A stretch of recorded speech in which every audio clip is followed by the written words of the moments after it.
Je suis Loïc Guézot, vice-président du CLUSIF. Je vais intervenir plus tard dans la journée dans le cadre du panneau crime.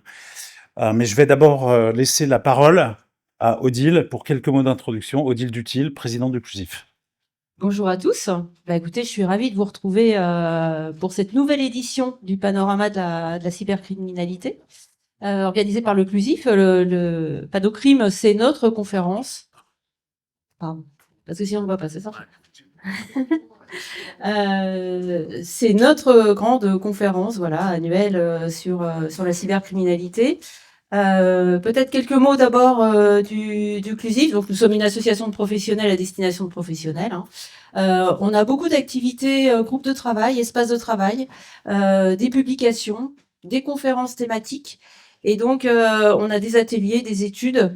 Et donc, voilà, c'est tout le travail d'un an d'un groupe de travail que vous retrouvez aujourd'hui.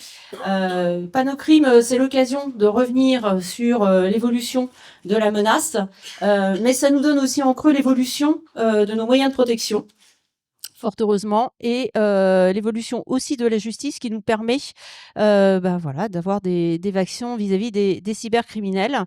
Le CLUSIF, c'est pas juste Panocrime, mais c'est aussi la force d'un réseau. Voilà, avec les CLUSIR, quelque chose de très important.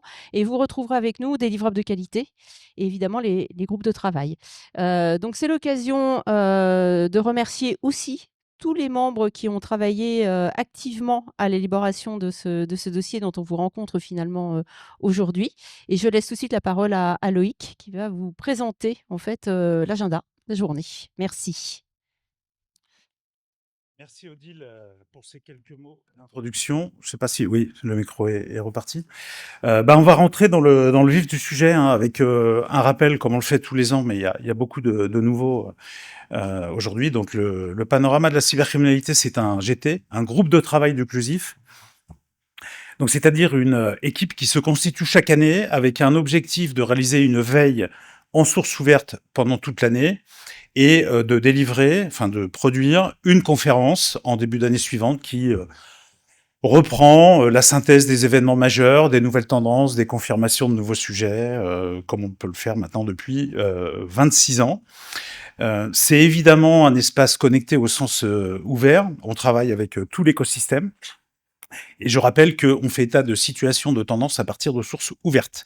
En particulier, on est tous des professionnels de la cyber, mais on n'utilisera jamais des événements qu'on a pu connaître dans le cadre de notre activité professionnelle et qui n'étaient pas devenus entre-temps publics. Bon, rien ne nous empêche de parler à un journaliste pour blanchir l'information, mais c'est pas le sujet.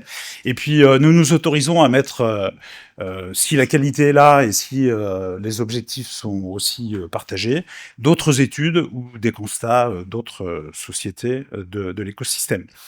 Alors, les contributeurs du panorama, qu'ils soient remerciés, ce sont donc les membres, personnes morales du CLUSIF, qui ont dédié une partie de leurs ressources pour produire ce panorama annuel de la cybercriminalité. Donc un bon partage entre des institutionnels comme l'ANSSI, la CNIL, cette année la DRSD, le ministère des Armées, régulièrement Viginum, et puis des sociétés aussi bien de services que des utilisateurs finaux, de petite taille comme de grande taille. Tous les participants ne sont pas cités, seuls sont cités ceux qui ont été le plus contributif au GT. Au total, il y a à peu près une quarantaine de participants en début d'année. Et puis, je rappelle que tous ceux qui vont prendre la parole aujourd'hui prennent la parole en tant qu'experts cyber et ne représentent pas leur entreprise ou leur organisation. Sauf cas précis de ceux qui parlent au nom de leur organisation, effectivement. Et puis, cette conférence n'existerait pas sans nos sponsors. Donc, je tiens particulièrement à remercier les 2 sponsors 2025 qui clôt leur cycle de sponsoring avec cette conférence en début d'année 2026, donc E7 et Immunit. Et puis, pour ceux qui sont intéressés, on ouvre le sponsoring 2026, donc vous avez des plaquettes, j'étais censé en avoir une, mais je l'ai perdue en cours de route, qui vous explique les avantages du sponsoring, le mode opératoire, donc vous êtes les bienvenus pour candidater pour 2026. Alors, en introduction, on a l'habitude d'avoir ce qu'on appelle une intervention VIP. Cette année, c'est une belle année parce qu'on aura 2 interventions VIP. La contrepartie, c'est qu'elles seront un peu plus courtes. D'habitude, on a à peu près une demi-heure. Là, on va avoir deux interventions de 12-13 minutes. Donc, Viginum, donc un nouveau service de l'État qui va vous expliquer son activité, ses missions, ses moyens, etc. et son analyse de l'année 2025 et peut-être ses perspectives déjà 2026. Et puis, un représentant de la DRSD, donc la Direction du renseignement et de la sécurité de la défense, donc du ministère des Armées. Donc voilà, sans plus tarder, je vais passer la parole à Marc-Antoine Briand, qui va donc nous expliquer ce que peut faire Viginum pour nous.